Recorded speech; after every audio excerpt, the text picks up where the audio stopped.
Pre flight inspection. আমি যদি খুব সহজ ভাষায় বলি তাহলে প্রি ফ্লাইট ইন্সপেকশনটা হচ্ছে এয়ারক্রাফট টেক অফের আগে এয়ারক্রাফটের যে সিস্টেমেটিক চেক করানো হয়ে থাকে সেটাকে প্রি ফ্লাইট ইন্সপেকশন বলা হয়ে থাকে।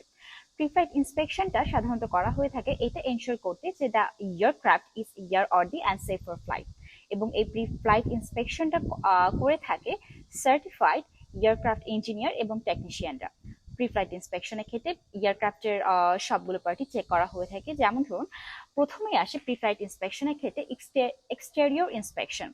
এক্সটেরিয়র ইন্সপেকশনের ক্ষেত্রে একজন ইঞ্জিনিয়ারকে বা টেকনিশিয়ানকে এটা মেকশোর করতে হয় যে এয়ারক্রাফটের যে আউটার সারফেসটা আছে সেই আউটার সারফেসে কোনো ধরনের কোনো ড্যামেজ আছে কিনা, বা এয়ারক্রাফটের সবগুলো ডোর এবং হ্যাচেস এগুলো প্রপার আছে কিনা। এরপর আসে কন্ট্রোল সারফেস। এয়ারক্রাফটের যে কন্ট্রোল সারফেস গুলো আছে যেমন ধরুন এলিরন, এলিভেটর ও রাডার, এগুলো প্রপারলি মুভমেন্ট করছে কিনা এটাও ইঞ্জিনিয়ারকে মেকশোর করতে হয়। ইঞ্জিন অ্যান্ড প্রপেলর ইন্সপেকশন, এক্ষেত্রে একজন ইঞ্জিনিয়ার অথবা টেকনিশিয়ানকে এটা মেকশোর করতে হয় যে ইঞ্জিনে কোনো ধরনের কোনো লিকেজ আছে কিনা, অথবা ইঞ্জিনের কানেকশনগুলো প্রপার আছে কিনা, ইঞ্জিনের ইনটেক এবং এক্সস্ট এরিয়াটা ক্লিয়ার আছে কিনা। আর প্রপেলরের ক্ষেত্রে এটা মেকশোর করতে হয় যে প্রপেলরে কোনো ধরনের কোনো ড্যামেজ অথবা নিক্স আছে কিনা।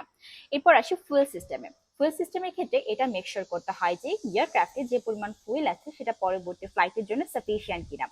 এছাড়াও ফুয়েল লাইনে কোনো ধরনের কোনো লিকেজ আছে কিনা, and also need to ensure that proper fuel cap sealing.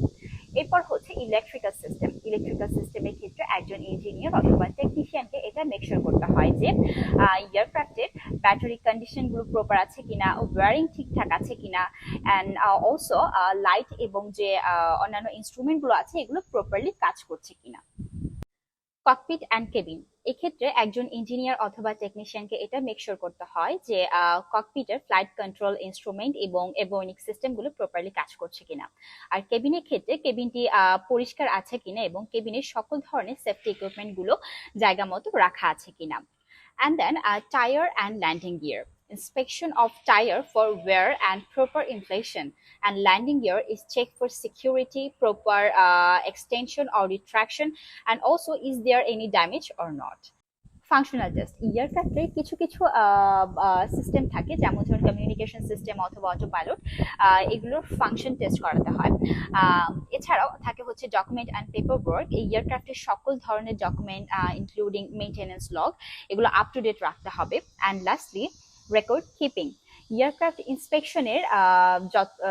ইন্সপেকশনের রেকর্ডটা ডিটেইলে সংরক্ষণ করে রাখতে হয় for regulatory compliance and future reference.